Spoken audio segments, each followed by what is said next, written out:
আল্লাহ তাআলা বলেন, ও খ্রিস্টান ধর্মের মানুষ, তোমরা আজ ঈসা নবীকে যিশু খ্রিস্ট মনে করে খোদার আসনে বসাইলা, অথচ তোমরা জানো না ওই ঈসাকে আমি আল্লাহ মারিয়ামের গর্ভ থেকে দিলাম, কোনো বাবা নাই।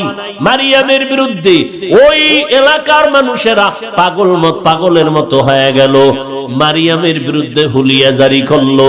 ওই সময় রোজা রাখার নিয়ম ছিল, রোজা রাখলে কথা বন্ধ, কথা বললে রোজা ভেঙ্গে যাবে। আরে আল্লাহর বান্দা, ঈসারে আমি বাবা সারা মারিয়ামের গর্ভে দিলাম। ওই বেঈমানেরা এমন ভাবে বিরোধিতা শুরু করলো, একদল কয় ঈসার যেহেতু বাবা নাই, ঈসা হলো জারস সন্তান। আর এক দল বলে না, ঈসার যেহেতু বাবা নাই, আল্লাহই হলো ঈসার বাবা, মারিয়াম তার স্ত্রী। নাউজুবিল্লাহ আসে না?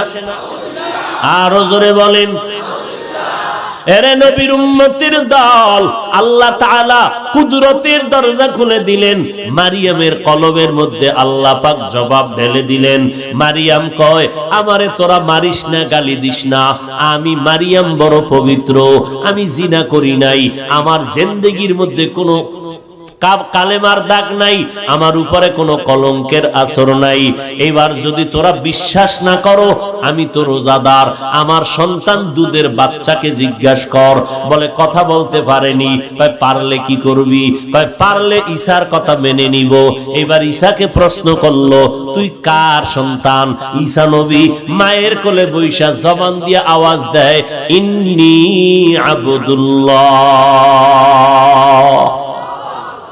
আমি আল্লাহর গোলাম, আমি আল্লাহর বান্দা, আর কিছুই না। আমার মাওলার কুদরত নিয়ে চালাকি করবি না।